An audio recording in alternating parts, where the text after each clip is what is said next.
This is the this is 12621. This is the Finance Committee of Council. It's 8:20 p.m. In attendance are all of council, including committee members Schuman, Kelly, Broussard, President Jones, Mayor Kennedy, Directors Garreau, Kopfer, Gallo, Lieber. Greg Myers is here. The building commissioner, city engineer. I don't know if I missed anybody or if anybody left. And guests, lots of guests. We're going to discuss 2021-11, and this is a resolution establishing a program for financial assistance for small business in the city of North Olmsted and declaring an emergency. This was before council and last week, and we opted to not pass it on suspension, although there were some comments by those who voted against suspension that we are not necessarily opposed to this, but we wanted to talk about it. In caucus, there were some questions from Mr. Limpert and the mayor and Director Kopfer, and I'd like to address those questions. Terry, do you want to start? You've got some questions, Director Kopfer? I think the mayor might want to start. Okay, but fine. I thought you said Terry, so I didn't even think you were talking to me. Mr. Mayor, do you want to start? Sure. I would just start by saying, look, everyone here wants to support our local businesses and make sure they're successful. My concerns, generally speaking, would be that I feel the money should come from the next CARES Act funding. I'm not opposed to even a larger amount of money. My concern is that some of the guidance of this CARES Act money is you can't use what you've already budgeted for. So when you budget for this, perhaps maybe we get a nice sizable chunk of CARES Act money that we want to do more for our local businesses with, and we can't. So I don't think this is really going to save any businesses. I think it's going to help business out, which is what we want to do. But I would prefer we wait until the next CARES Act funding and act then.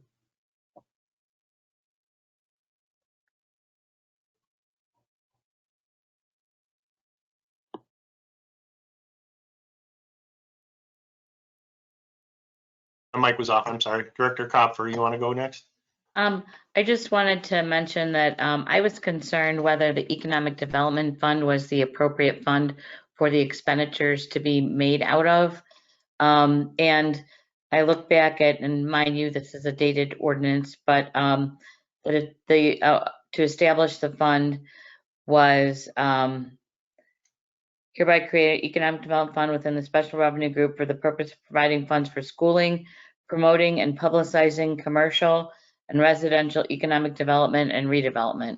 So I was concerned that maybe this didn't fit exactly into that, and if it was something we wanted to do, we might want to do its own fund, or my preference would be that we look for additional CARES Act funding. We have almost 17,000 left in the CARES Act money that we have right now from last year. So we do have some resources that we could start with. And I did talk to Avon Lake and the Lakewood and Parma, and they all utilized CARES Act monies to accomplish this. They did not use general fund resources or economic development funds.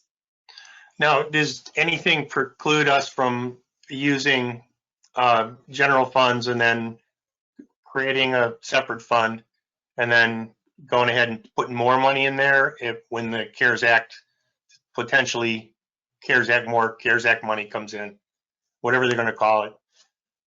Well, you know what, the mayor had a really good point actually regarding the last round of CARES Act funding, said that you couldn't expend resources for things that you already had in your budget and intended to do with CARES Act monies. So that is a very good point as to maybe we might want to wait a month to see what is going to come out of Congress. But yes, general fund money can go anywhere. So- but it's just economic development fund money is put there for a specific purpose.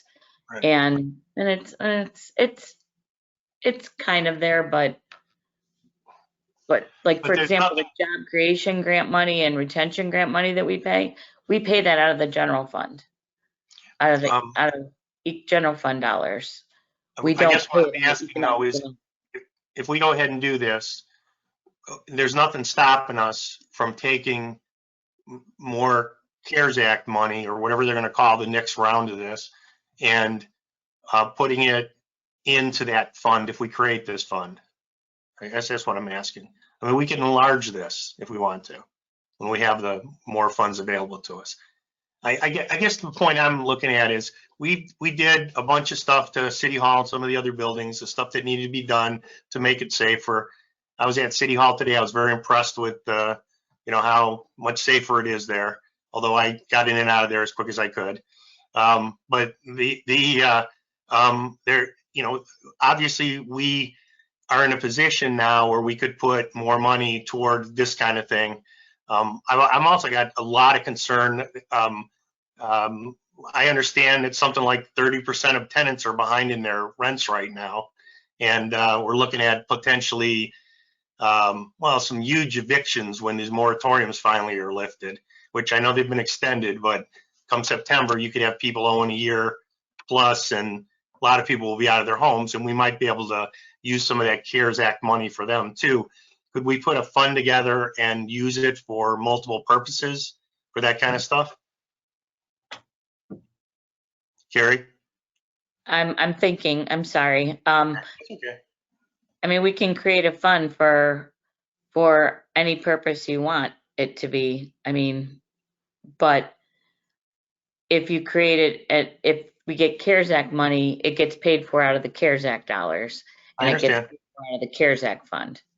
So, like, for right now, the $17,000 we have left, I would pay whatever we could out of that fund before we Sure. start utilizing other funds.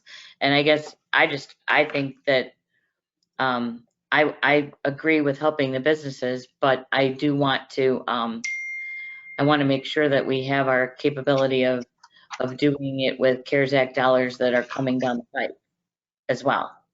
Okay. Mr. Mayor, you had your hand up. Go ahead. Yeah, just a couple quick comments. To answer your question, Paul, no one really can tell you that answer. Can you start a fund? Because again, the first CARES Act money that we got, the guidance was you could not use anything in your budget. So we had police and fire overtime in our budget, and again, that money had to be spent by the end of the year. So we did what most cities did, and what the guidance suggested, and that's making our city facilities, City Hall, and all our buildings COVID, protected. So in other words, you can walk in and it's touchless, and that's what most cities did. Guidance has changed. I guess my feeling would be, let's take that 17. If we want to start on this, it's going to take a while for it to start. But why not take that 17 and put it in there? That wouldn't, in case the guidance comes out that you can't use anything in your budget. I think if we get a sizable amount, 500, 700, $1 million, it would be great to even give more to our businesses. But if the guidance suggests that if it's in your budget, you cannot duplicate it, well, then we might struggle with that. The other thing I would like to hear from is perhaps maybe President of Council Nicole Daly Jones might have some insight on the next round of CARES Act funding, or is something going to happen? Is nothing going to happen? When's the time frame of that? I don't really know. She might have some better insight on that. Thank you, Mr. Chairman. President Jones, do you know something we don't know? No, Mr. Chairman, I do not know when additional CARES Act funding will be coming before the federal government. I can assure you that the people in charge of our federal government are working tirelessly every day to make sure that those funds are coming to state and local governments, and will be over the next few months. I did, however, have my hand up to ask questions about our specific local government and our application of the CARES Act funds, if this is an appropriate time to ask. It's fine with me. Okay, thank you, Mr. Chairman. So first, I would like to point out that the city of Lakewood, while they may have used some of the CARES Act money that they had gotten for small business relief, they did start their program back in May to help small businesses, and that money did come from their economic development fund. You can read, I believe it was on cleveland.com on May 13th of 2020. There's a story and it outlines the Lakewood small business program. And I agree that with the mayor that it would be great to put that $17,000 of the unencumbered funds to this program. Council for many months was under the impression that we had absolutely no CARES Act funding available at all. So to know that we at least have $17,000 left, that's great. And I think that that is something that council should consider as well. But that being said, I don't think that that should preclude us from moving forward on this. And then as we stated, if there is additional funding that will be coming from the federal government to local governments again at some point this year, absolutely expanding on that, or even looking at different avenues to help our small businesses. Those are all good options. And as I stated, I don't think that the promise of additional funding should stop us from doing what we need to do right now to help our businesses. Thank you. Okay. Mr. Glassburn, you had your hand up? Thank you, Mr. Chair. As the president mentioned about Lakewood used their economic development fund, but dozens of other cities have done this. And not only have they done it, they've completed their programs. For the second time, Avon Lake has the front cover story on the current Westlife about how successful their program is. So this can be done. What we've been consistently told is we need to spend our CARES Act money on other things. So that is why we have gone to other routes. Now, in this budget that we passed, we are spending $4 million more than we're taking in, and our general fund is left at the end of this year with $879. 3 digits is our projected general fund balance. So we had to be creative. Would love to put more in. Now, on the issue of supplanting, the notion that if we spend money now to assist our businesses that will prohibit us somehow of using future CARES Act money cannot be true.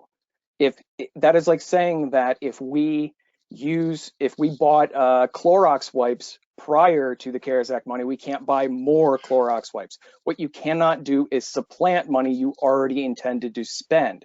So if we're intending to spend $50,000, we can still spend $50,000, and we can add $50,001 and each dollar thereafter with more CARES Act money when that happens. I, though, don't think it is wise to wait for Washington to solve our problems. We have a crisis now. We have a relative idea of how long this crisis will continue, the next 6 months or so.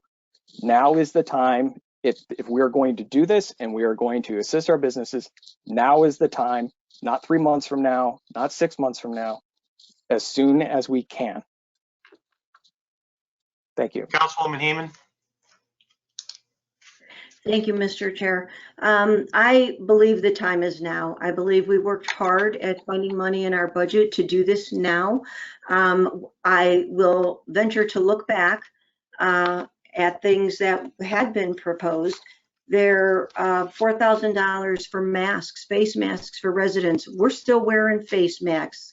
We got a lot of pushback.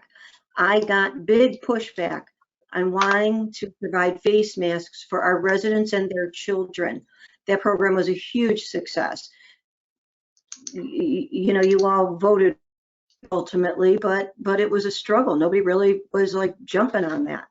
I had to work 6 months to get an indoor dining program because, nobody thought we could do it. We can't do that. Mr. Broussard, you know that I talked to you in June about that program, and you really didn't have much to say about it. And you did pass it, and I appreciate that, but it's been a struggle to try to help our businesses and residents, and I don't know why council should struggle with this. That is our job, to help them and to stand up for them. And I believe that when the CARES Act money came around the first time, the mayor specifically said he did not want to use that for business programs. I believe the finance director, Carrie, do not shake your head. You said that you thought about it, but perhaps it wasn't such a good idea because nobody knew how to do it, or you thought the money would be wasted. I don't recall the direct quote, but I will say that nobody thought, except for the couple of us, that it was a good idea. And the businesses are truly struggling. And as leaders, it is our job to help them. It is not our job to sit on our hands and wait until maybe 6 more months we have some more money. So I think the time to act is now. I think that they need our help. And if your neighbor is like starving, you don't say, gosh, I just really can't go in my refrigerator today to help you. I got to wait till maybe I get my lottery money. No, you help your neighbor. You step up and help. And I believe that that is what we should do. Thank you. Councilwoman, in defense of council, as soon as we had those legislations before us, we voted for them. Carrie, do you have something to say? Mr. Yes, Schuman, I would. please. Mr. Chair? Yes. No. 2 people voted no on face masks, sir. Thank you. Okay, well, they passed. And as soon as we had them before them, they passed. Carrie, go ahead. Well, I just don't want the record to reflect what Ms. Heeman's recollection is regarding businesses and loans. We did consider doing business loans. However, we have 2 people in the Economic Development and Planning Department and had let people go. We had people on furloughs in our departments to help us administer it. And the timeline was so tight when they finally did tell us what we could use the monies on. It was very difficult to do.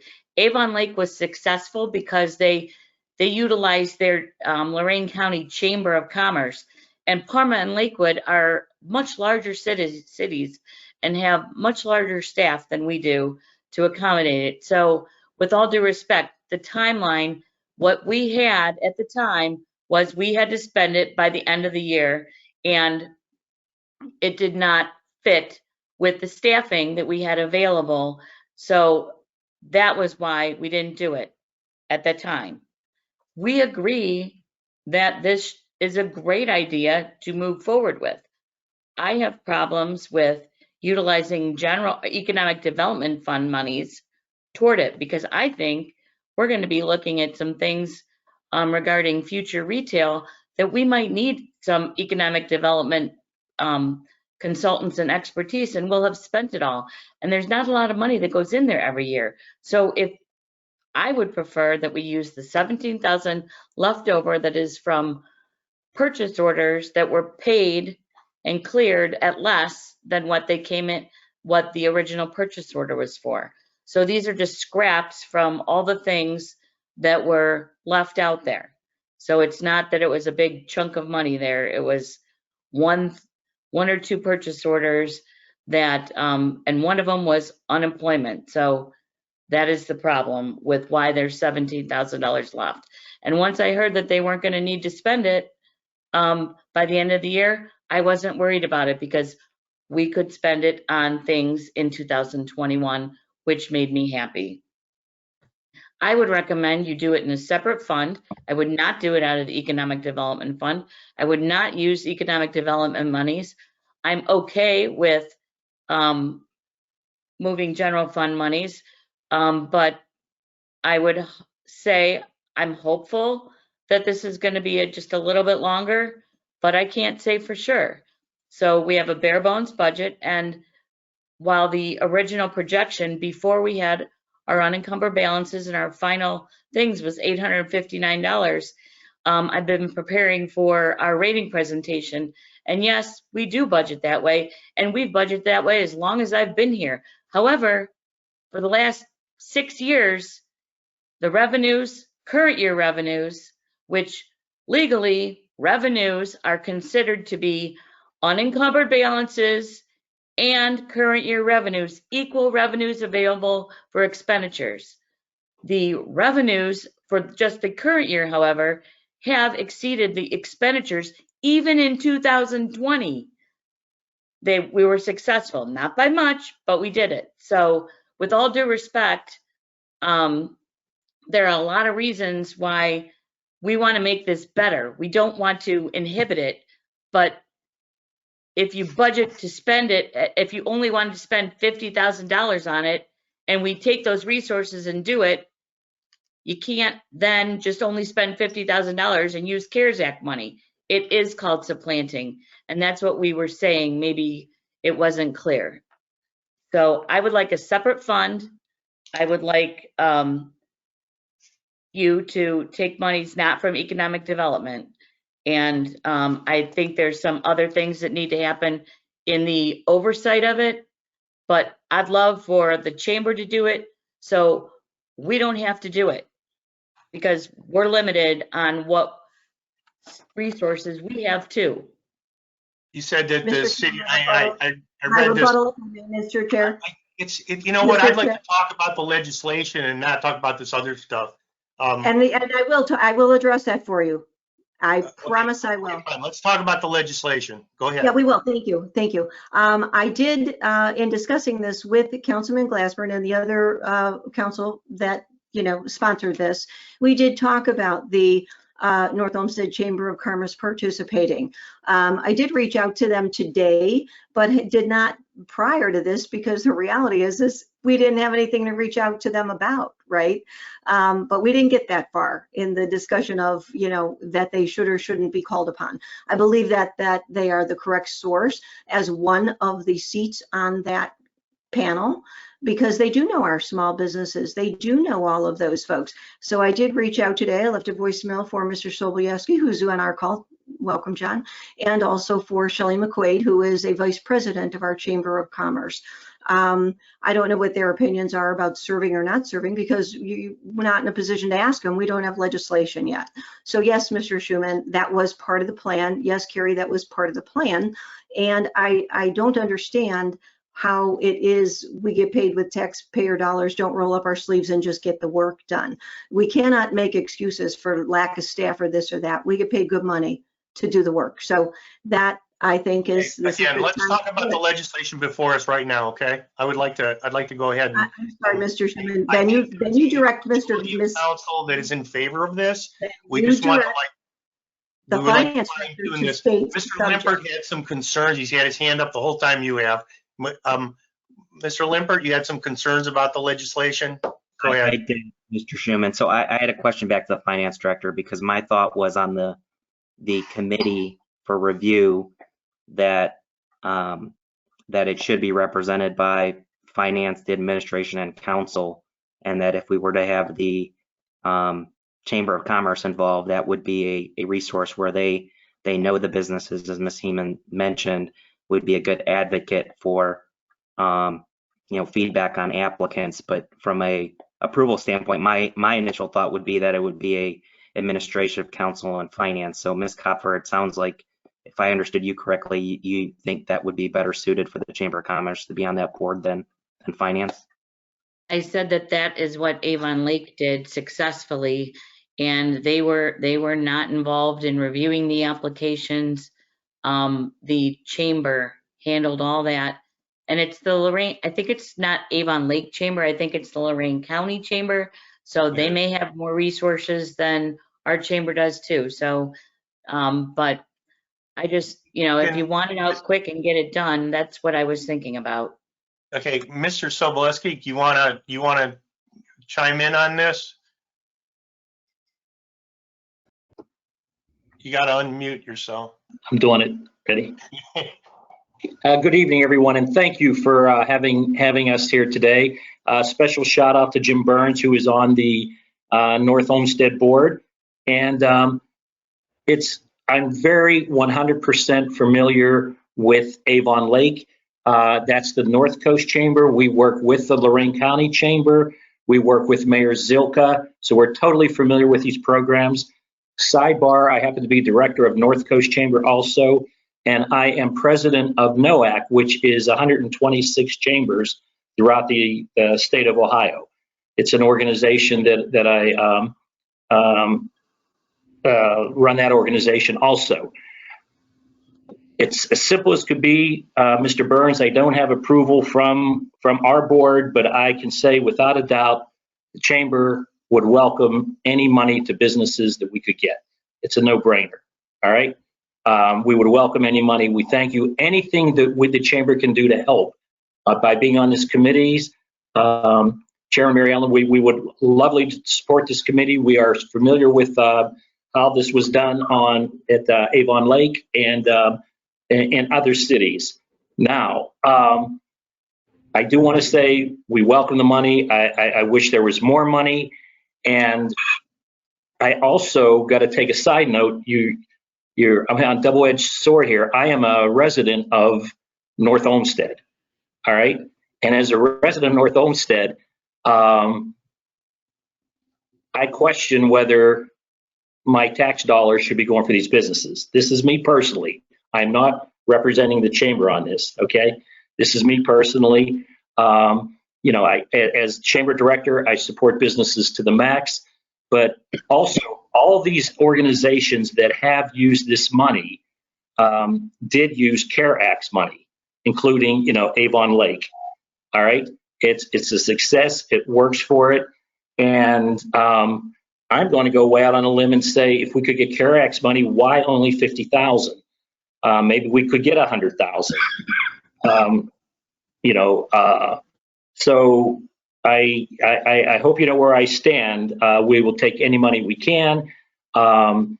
We appreciate it. We appreciate the opportunity. We will help any way we can to distribute this money, to review the applicants, whatever you need from us.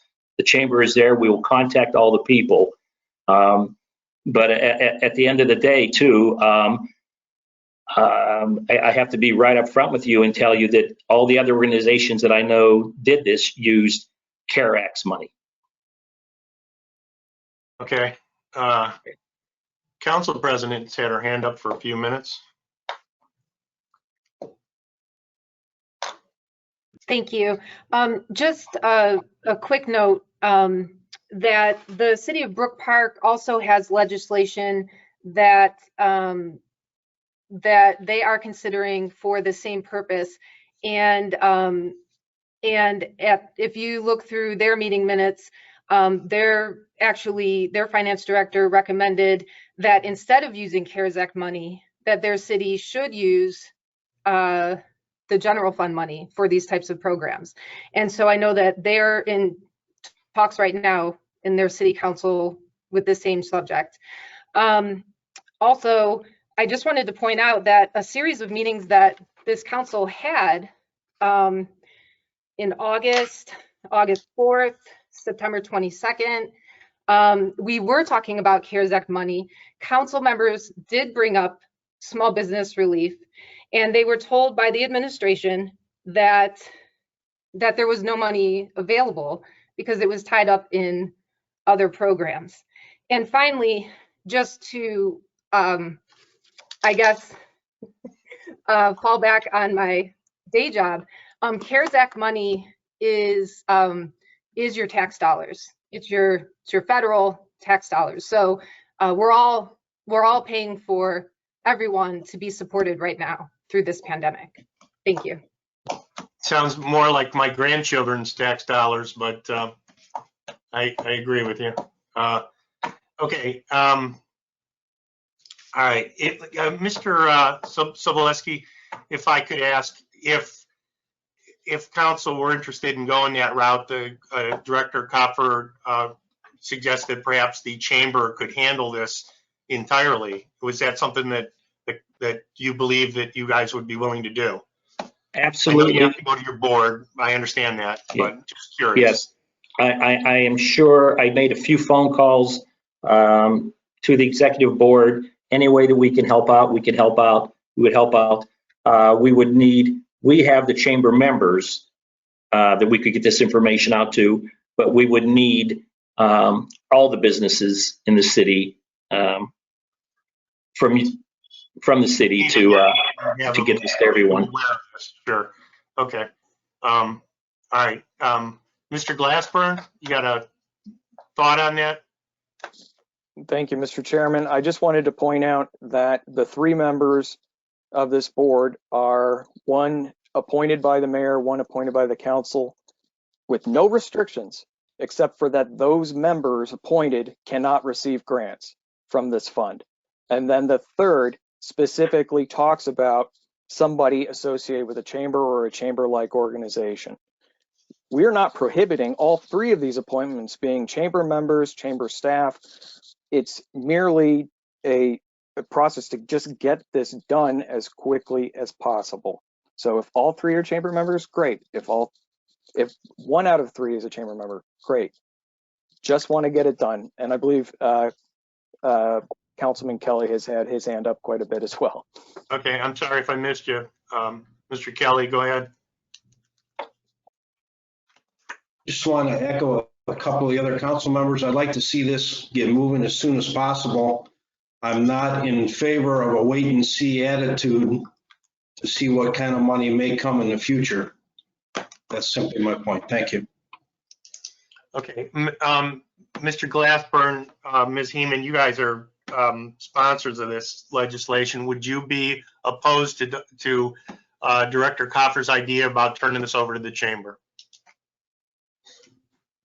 Go ahead. Thank you, Mr. Chair. I do not want to see any one entity or organization have the full hand. I think that the appointment of someone from the chamber, along with, perhaps even 2 people from the chamber, I still think that we need someone in the administration, or perhaps Council President Jones, someone of that nature, to also be involved, only because it is, coming from the Economic Development Fund. So that said, I would be willing to rely more heavily, if you will, on the chamber. But I do think that there needs to be someone, from the administration involved. And then, of course, the finance department would, like in the Avon Lake program, sort of just cut the checks and, and do that administrative process. Thank you. It seems to me that we're going to be in a situation where it's going to take longer if we have to appoint a board than if we were to turn this over to the chamber. Well, I don't think so, Mr. Schuman. I really don't. I think we can, appoint the board in, one quick meeting. But that would be your theoretically, but I haven't been to a quick meeting in quite a long time. I don't know about you, but I haven't been to a quick meeting in almost a year now. I don't know when the last time we had a quick meeting was. Well, that means we're doing our work then, Mr. Schuman. Thank you. Okay, well, then we're going to be doing a bunch of work appointing people. And I'm saying, would you guys be opposed to turning this over to the chamber and getting this done even quicker? Mr. Glassburn, your comment on that? I think we can get this done in hopefully one meeting. Again, I was in favor of getting something done last week.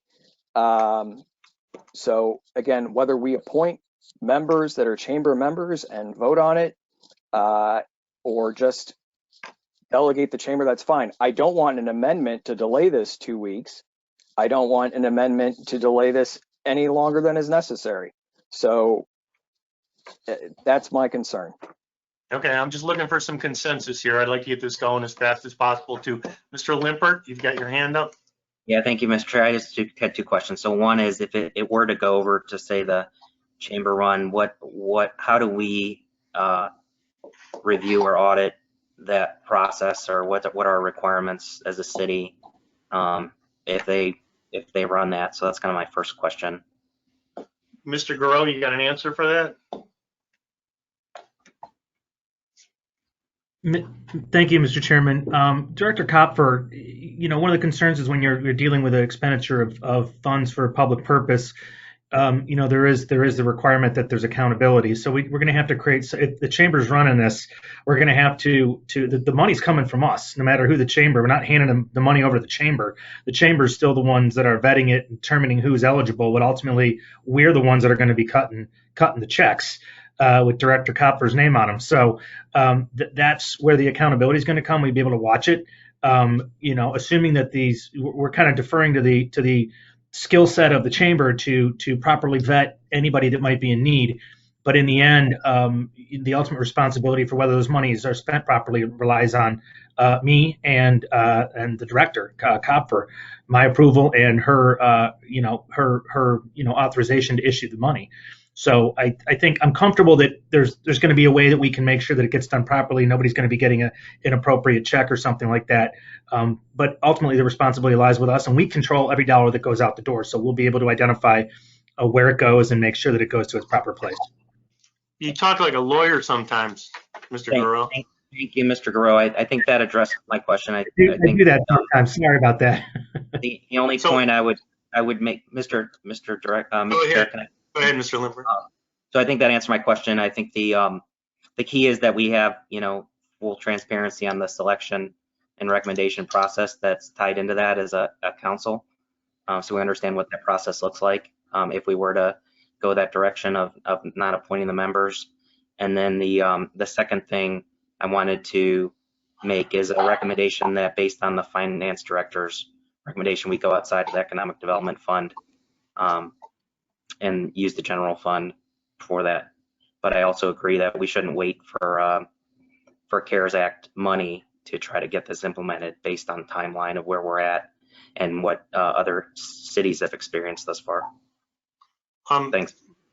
Thank you, Mr. Limpert. Mr. Garreau, could you just, I sort of asked a question. Would you think it was appropriate for us to turn this over to the chamber? That's basically what I want to know.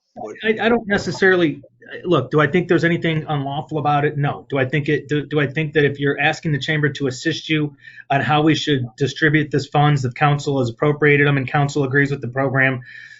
No, I don't necessarily see that as any type of a prohibited act. You could do it if that's what the council chose to do. I think you could do it again, but the ultimate, we're not giving them the money. We're just telling them to pick the people it's going to go to, and then we're cutting the checks. So yes, I think you could do it, but we still control where the money goes. Okay. All right. Mr. Glassberg?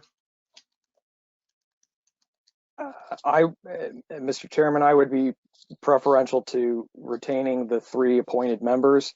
There's the matter of the chamber itself would have to convene in order to take official action. Okay. So we want to appoint, if people want to nominate and appoint chamber members or chamber leadership, great. Again, obviously, as this was how this was drafted, we were not adverse to some chamber involvement on some level and explicitly called for that type of an organization. But again, eliminating the steps to being able to get this done. If we can pick 3 folks in the next, you know, I'm willing to hold the IGR committee as soon as folks are ready to move forward.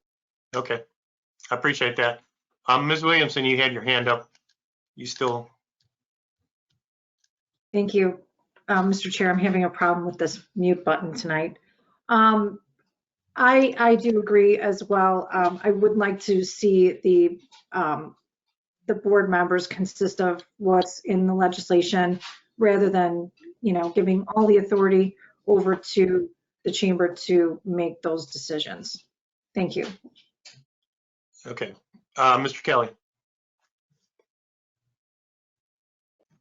I also am in favor of keeping it as in the legislation. Thank you. Okay, now, it sounds like the majority of council wants to keep it as it's in the legislation. The next question, Mr. Limpert brought up a point a couple times now about having somebody with financial background being appointed. Mr. Limpert, you still there? Yeah, I am. I think Ms. Kopfer answered my questions. So, I mean, I'm comfortable in the review process and the way the council's going as far as selecting those The way that committee. this is set up, you're comfortable with the way this is set up? Yeah, my only point again is that we have a finance director and they're recommending what fund we should go with on this. And I think we should listen to that advisement in regards to how we should fund this, because that's what that person's elected and experienced to do. So That sounds reasonable to me too. Would Mr. Glassburn, Ms. Heeman, would it be acceptable to you guys, since you're the sponsors of this, to have this be a separate fund, take the $17,000 we have in COVID money and put another 33 with it out of the general fund? Would that be acceptable? Mr. Glassburn, do you want to go first? I would like to hear from Mr. Burns, who's been waving his hand. No, I'm sorry, Mr. Burns, I didn't see you over there. Go ahead. You need a better background. You're really washed out in that picture there. It's tough to see it. Go ahead. This has to do with the ordinance. The ordinance itself does not authorize the finance director to make any payments or anything like that. And I like the idea that Carrie has of creating a new fund. I think it should be done for this particular program. And then by transfer, you can determine at currently or at some future date where the money's going to come from to fund the program. Right. But right now, this doesn't establish any dollar amount or even authorize her to make payments. And I think this ordinance needs to have a section added just saying that you're going to use this new fund and that the money can be spent from that fund. And that can be done as a companion ordinance and passed at the same time this thing is. Actually, I noticed that myself, that there's no dollar amount in this. It was on my list of things to talk about. Go ahead, Ms. Heeman. Thank you. I believe that the dollar amount is $50,000 that we kind of, scraped together from the budget. It is in the budget, but it's not in the legislation. That's okay. It's in the budget, but it's not in the legislation. So I think to Mr. Burns' point, though, Mr. Burns set an amount in the budget, and although you didn't, I suppose, read our budget or know what that was, that's actually. Pardon? What's the line item? Me and Director Copper will have to tell us that because we did not actually get a revised budget in full. The reason I ask is because this is establishing the program, so the program wouldn't be a line item in there. So no money's been authorized for this program, even if you have a budget somewhere. No, it was put in the economic development fund. $50,000 was put in the economic development fund for. Is that correct, Carrie? Wait. That's economic development. It wasn't for this program. No. It could be used this way.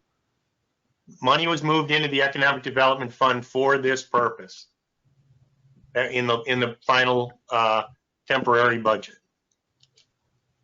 The monies were put in the budget, and now they're developing the program. Okay. Can I make another point? Go ahead. On your application on page 5, 22B, basically you say if the recipient doesn't follow through with the rules, that he's going to lose future funding. What about some sort of using like a clawback idea where if he violates the application procedure or doesn't spend the money as he's supposed to, he has to refund the money. And that's the penalty. Go ahead, Mr. Glassburn. So this part of the language is directly taken from the Avon Lake legislation. If there is a way to write this correctly without delaying the legislation that enhances our ability to do such a thing, I don't have a problem with that. What I don't want to do, though, is lose sight of first that the application requires you to say what you're spending the money for. Okay, you're using it for additional equipment to be able to expand and use our new temporary indoor dining program. So you're designating what you're spending the money for. For you to not spend it for that purpose, is potentially a crime in a different fashion.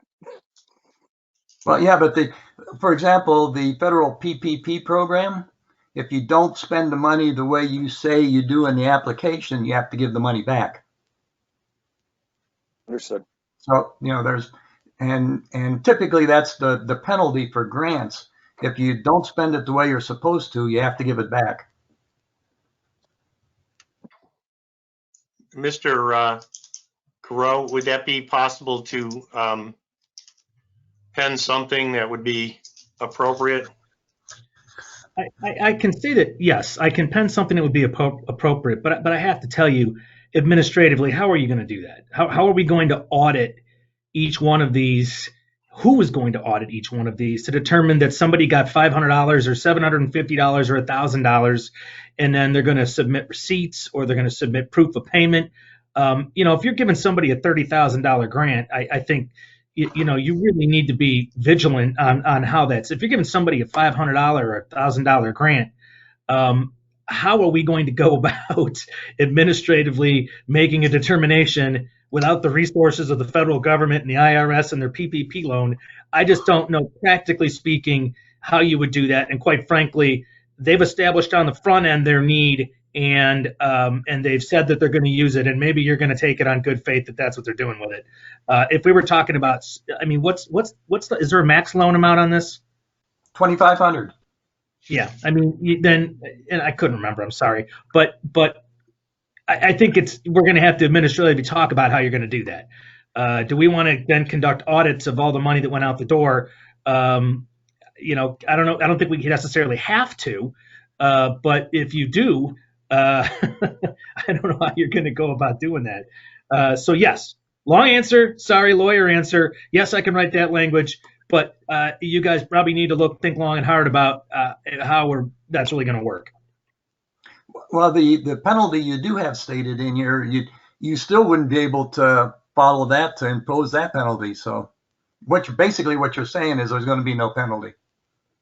What I'm saying is it's going to be an extremely difficult program to administer, to conduct audits of every single person that got $500 or $750 or $1,000. You'll create a division of audit to go back and look at all these things to see who did what. And I don't know whether it's, to be honest with you, whether that's even worth it, to be honest. If you're going to do the program, they've established the need. The money went based on the need, and we're going to assume that those in need that have been evaluated and recommended receive the money, and they use the money for a proper purpose. If this was, I guess it's part of the risk of doing it this way. But Kara, if you have thoughts on that, I'd like to hear them. I have mixed emotions on it, because, I mean, in the perfect world, yes, we'd review, because it does say that after the expenditure, they have to provide a listing of what they spent it on with proof of that payment.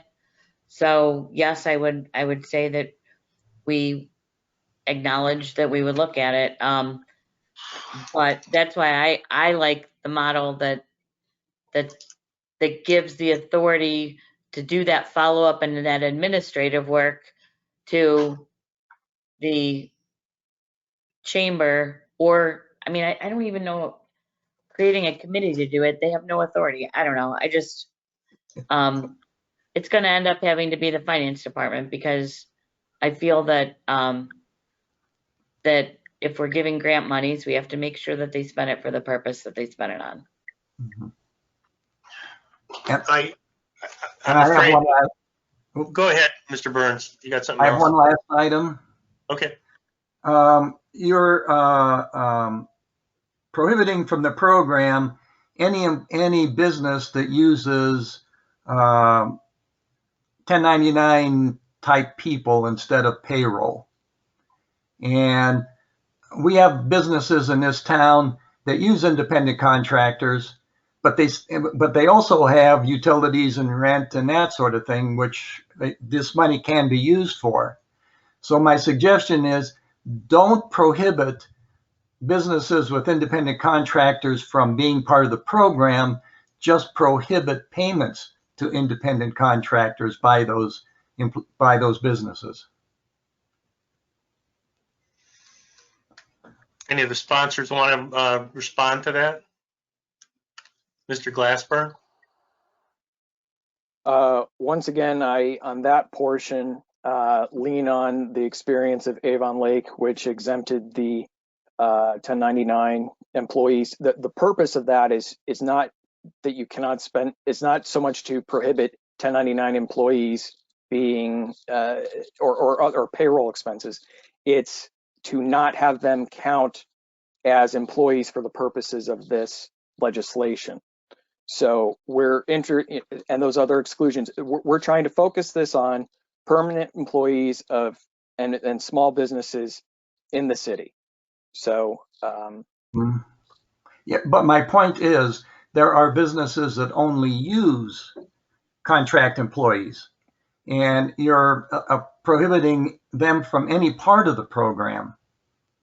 And like I say, they have rent and utilities and that sort of thing. And like I say, you can prohibit payments to the contract employees, but you don't want to necessarily keep that business from being able to open its doors because it can't pay its rent or its utilities. So one of the features of this legislation is that the owner themselves can be considered an employee for the purpose of considering it. So in that instance, they would at least qualify or be potentially able to qualify for the $1,000 for a 1 or 2 entity. That sounds good.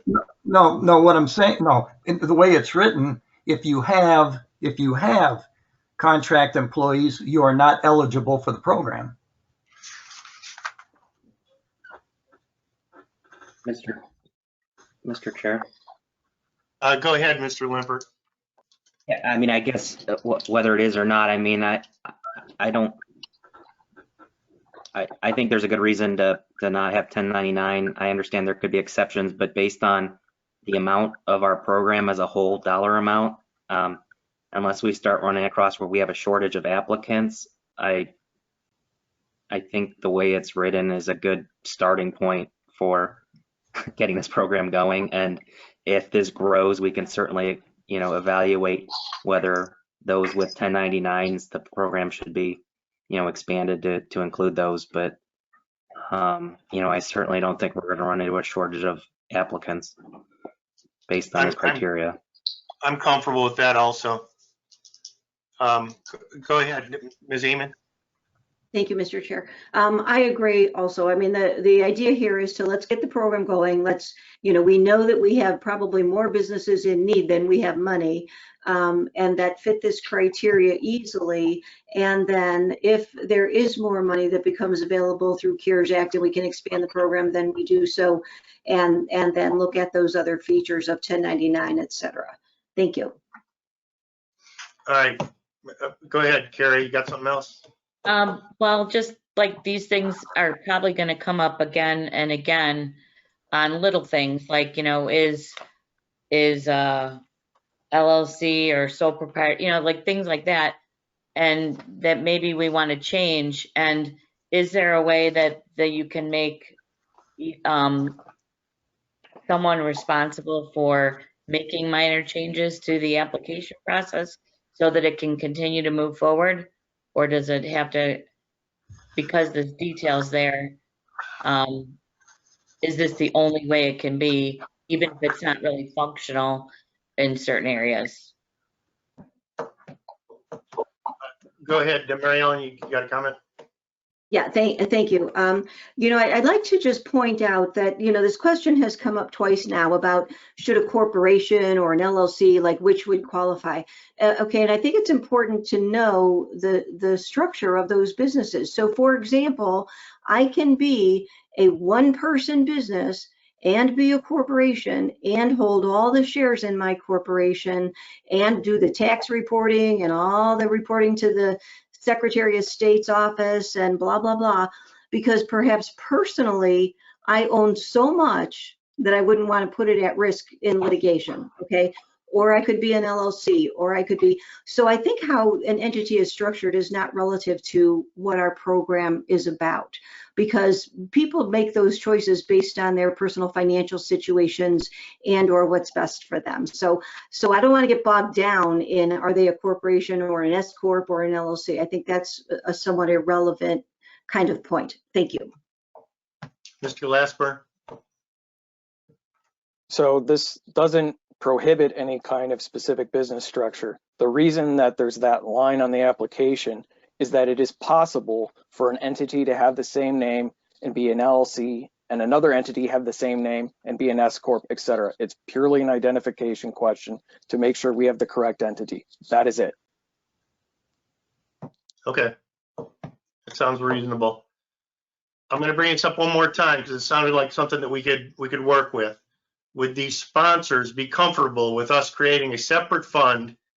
We can do that as an amendment tonight, I would imagine, and to take the $17,000 that we have left in COVID money, put it in, and take the rest out of the general fund. I think that would be a good move. Sounds like a smart move. You guys comfortable with that? Mr. Glassburn? If we have additional funds, I believe we should be looking at it as additive and not supplanting.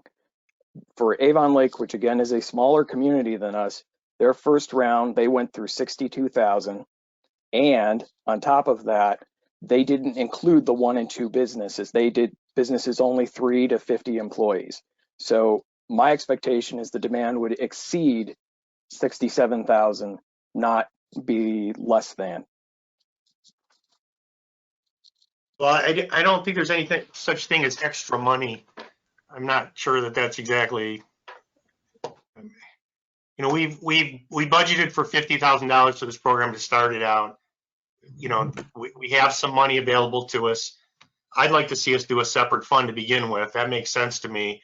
It seems like we'd have more flexibility moving forward to expand the program, whatever. All right, I'll tell you what, I'll bring it up to committee at this point, I guess. I'm gonna recommend to full council that we recommend resolution 2021-11 with the amendment that we create this separate fund and we use the COVID money that's available and put in general fund money up to $50,000. And ask for a second. I'll second that with just a clarification, Paul. You mean CARES Act money? I know you said COVID money. It's really one and the same, but. Right. Okay. Yes, that would be right. All right. Second. So all in favor? Aye. Who else is on my? I'm going to say no, only for the reason I agree with Mr. Glassburn, that the $50,000, and then if you're going to use $17,000 in CARES Act money, add that to it. Don't reduce that amount, make it 67.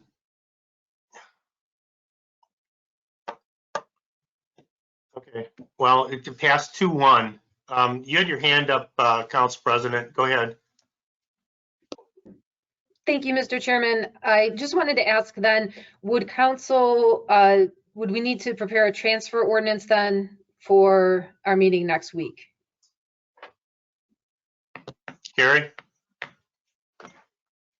We plan on having the permanent budget for next week, but if that doesn't come to fruition, yeah, we would need to do a transfer. However, we also need to create the fund. So there needs to be legislation to create the fund. Okay, can we possibly get that done that quickly? Sure. Okay. All right. I'm going to call this meeting at 9:19. And we have recommended this to full council with that following amendment, and we can talk about it later, I guess. Thank you.